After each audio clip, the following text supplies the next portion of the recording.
previous parts of this session. So the work I'm going to be presenting today is really a collaborative effort trying to address how we get this information out to the public so that we can help deal with some of the issues that these pathogens and other pests are causing.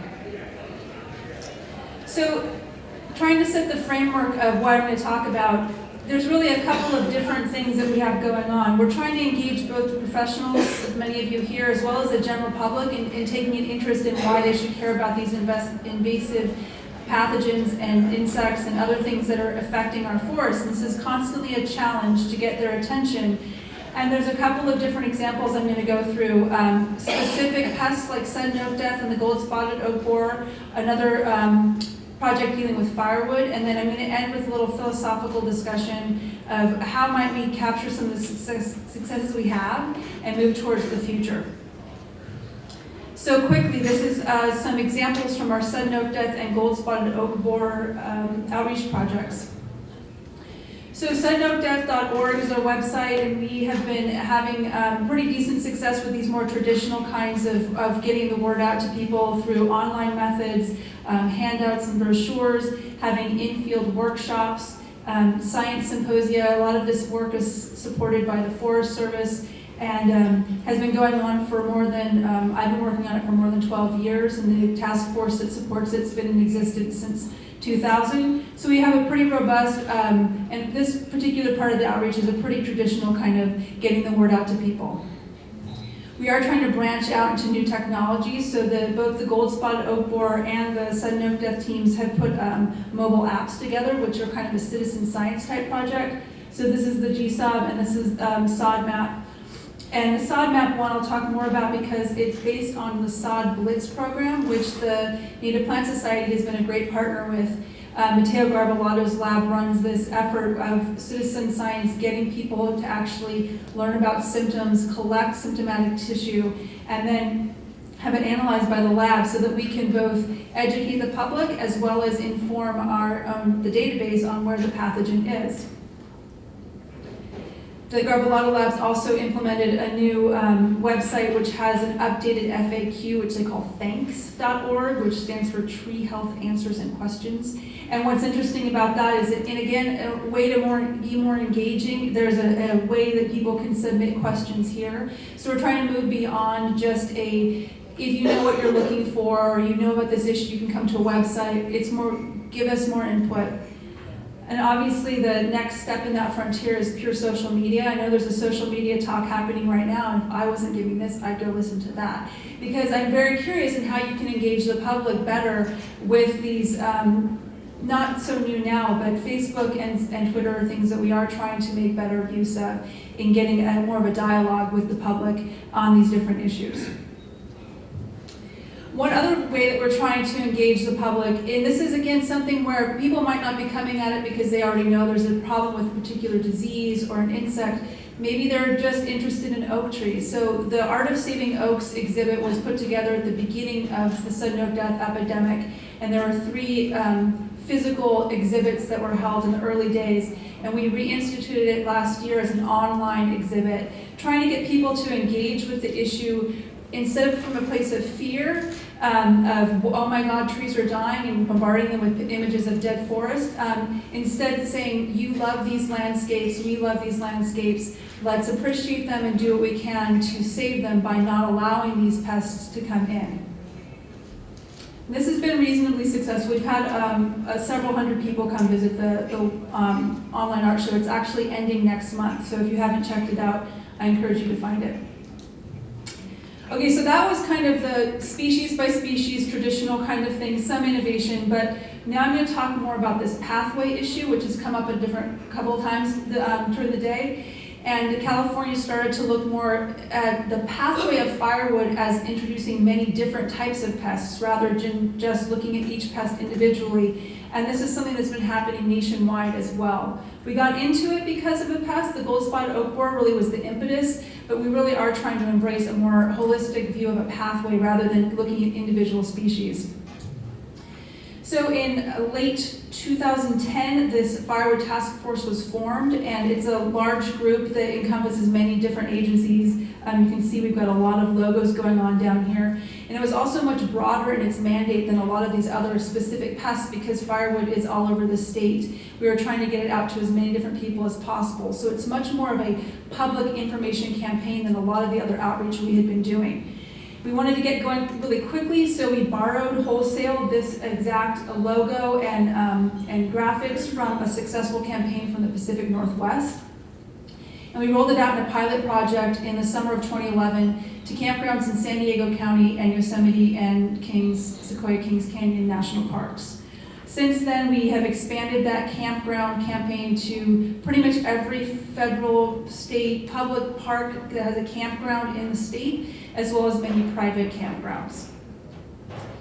Moving beyond just campgrounds, we realized that we do have obviously a large population in campers who could be moving wood, but there's many other people who may be moving wood, and we wanted to get the word out to them before they arrived at the campground, which sometimes is too late if they're only seeing the poster at the campground. So there were video PSAs that were created, and then we pushed those out on our website, but we also did some other kinds of ways to advertise those videos. We paid Google to put our ad on YouTube videos, so we're the annoying ad that you see that you have to wait 5 seconds to skip. We're one of those. That comes up when people search for California camping firewood type keywords on Google. We also had an industrious person at a county ag office put a link to our video PSA in Craigslist every week underneath the firewood section. And that got us thousands and thousands of views. So we've had over 100,000 views of our video PSAs because of ads we've paid for or because people have helped put it out in different locations for people to find. So that's online. In the real world, we have also beyond campgrounds, rest stop kiosks along major highways that Caltrans put our posters up in, at the border stations where people are crossing in and stop, are you bringing me any plants or fruit? That's another opportunity to talk about firewood, so we have information there. We also paid some money to put up billboards in the summers of 2012, 13, and 14. And the last count was we had 16 billboards that went up during the peak summer season, and there's an estimated over 35 million impressions, which is just eyeballs on the sign. So we're hoping that actually is getting the message out as well.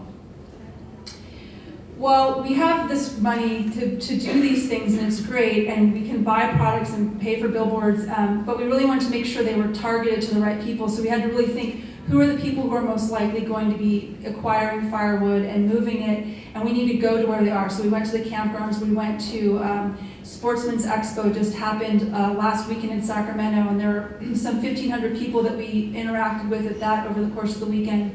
And we wanted to give them, as they come to these festivals and things, products that would help remind them not to move wood at the point where they were thinking about maybe packing it. So we focused on items that relate to outdoor camping type things, such as lip balm, ice packs, decks of cards, frisbees, things like that would remind them as they're getting ready with their camping gear, oh, I'm going to pack this for camping, but I will not be bringing my wood with me.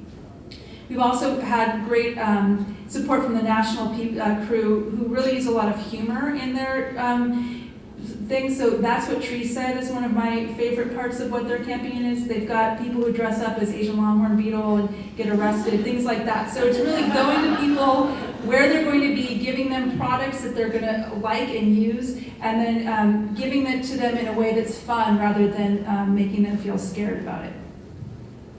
So what do we know about how successful we've actually been? When we first did our pilot project, getting posters out to campgrounds, we were able to do a survey at the same time. So in summer of 2011, we had about 400 different people answer our questions. On the positive side, most of the people we asked already said they were not moving wood, or if they were moving it, it was within what we were kind of arbitrarily considering local, which was within 50 miles. So that's maybe we're already doing okay, but there's still room for improvement. Most of the people who we talked to were very receptive to the messaging and said that yes, learning about invasive species would influence them to change their behavior and not move wood. And other research showed that those messages were most effective if they were coming from a person of authority, especially if they were wearing a uniform. So the ideal example is a park ranger actually going around face to face talking to people about these. That's the most effective way for people to hear the message and want to make a change. Unfortunately, 2011 was the only time we actually had support to do a real survey and evaluate how the outreach program was going. So we've had to rely on other kinds of measurements as a proxy. So just looking at the number of people who came to our website around the time that the billboards went up for the first time. So you can see that we started our website early here, and as we get into the camping season, people are already starting to pay more attention and visit, but especially right here in the middle of the camping season when the billboards were up, we got the highest number of hits. So we don't really know if it's totally the billboards or if it's a combination of that and the people just being out more at the campgrounds, but we definitely know that more people were paying attention and coming to the website in the middle of the big, strong push that we were having. And then I want to make a separate little pitch for youth education and outreach. I was happy to hear the speaker this morning mention how important it was to get kids outside. I think it's a great way to get the message out early and get kids really understanding this issue from the very beginning. So there's a couple of different kinds of programs that are in place. Sod Blitz has something called Can My Tree Catch the Flu, which helps explain this tree disease in relation to someone catching a sickness of their own. We have a firewood pest passport game that shows kids moving around virtually to different campgrounds and accidentally leaving different bugs as they go because they brought their wood with them. And these are both developed to be delivered in person as well as through online activities. But this citizen science program that the Gold Spotted Oak Borer team put together is, I think, the model to move towards, because it's actually been incorporated into the curriculum of a camp that every sixth grader goes to in this part of the state down in San Diego, which is fantastic because it's kids outside actually collecting data, giving them real access to science, and it's in the curriculum, so every year it's going over and over again. So I really look to those kinds of things as the model to getting invasive species type information out to a younger audience. Okay, so that was a quick overview of kind of what we've done in the past. I think we've been moderately successful. What can we do in the future to build off of those successes, and what could we do to be even better? So this is my philosophical opinion. I'm not saying I'm speaking for everybody else, but this is what I see as we go through looking at invasive pest issues in general. So generally, I find that people tend to biologically compartmentalize the pests. So we've got plants as weeds, we've got insects, we've got pathogens. I neglected to put anything up here about mammals, but there's lots of different pests that are out there. We tend to look at them as very much different. We also tend to really highly compartmentalize based on where they're having impacts. So agricultural commodities are very different from a horticultural landscape pest, which is very different from a forest and wildland pest. So we have all of these different kind of individual silos we're operating in, yet we're all competing at the same time for the money to do the work and for the public attention, and those are obviously tied as well. People who are well funded tend to be able to get better attention, and people who have the attention tend to get up and get more money. So we're kind of in this cycle, we're kind of competing, maybe working together, but it probably could be better. So here's an idea about how we might want to work together more in the future. Recognizing that money and funding is already kind of existing up in this sphere around certain issues, might we start looking at how our issue then connects to those popular ideas? Are there ways that we can bring in, not to be cynical about it, but can we take advantage of public attention that's already being directed at the drought, or being directed at local economies, or being directed at people wanting to live a more sustainable local lifestyle? Then can we look at the impacts that the pests are having through these lenses of sustainability, both economic and ecological sustainability, and ecosystem services that are impacted. And that includes the aesthetics that people appreciate about the landscapes they live in. It's not just about, it is about clean air and clean water, but people really respond, I find, quite a lot to just the sadness they feel when the plants and the landscape that they really love is not there. So how do we tap into that? And then the important part is fueling all that towards this idea of prevention and really moving from a response type outreach where something bad has happened and people then want to know what to do, and instead getting them on board early to prevent the problem from happening in the first place. And there's a couple of different ways I see that potentially happening. One is this pathways idea, and one is through more partnerships. So the pathways already has come up a couple of times. I mentioned firewood and other wood products are one pathway. Wooden pallets and woodworking are things that fall into that same kind of woods category. And then we've already heard about nurseries and live plant material. So there's a lot of work that can be done here to address this pathway for many, many different kinds of species that can be moved in. And we have a lot of work, we've got a lot of good partnerships that we can build off of that deal with this pathway rather than individual species by species. Thinking about what partnerships we might be able to build on, obviously I mentioned already the Native Plant Society has partnered with Matteo Garbalato's lab to do these sod blitzes, and that's a fantastic partnership. Are there other ways we can build off of people's interest in native plants and getting them to also recognize how important these pathways might be for other invasives that might be coming in?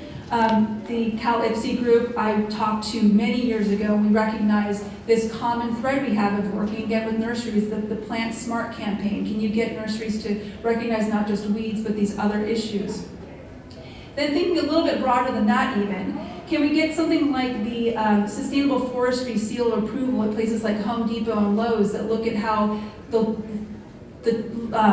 lumber that they have in their stores, how it's raised, does that include an invasive species component? Do they make guarantees that they're not moving things around?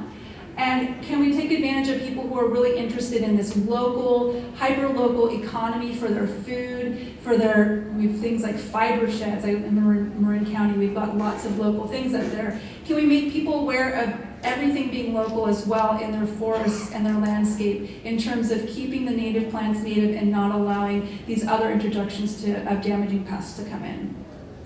And with that, I'm out of time, so I'm happy to, you can't find me, but there's my number. So with that, I'm happy to answer another question or two before we end the session.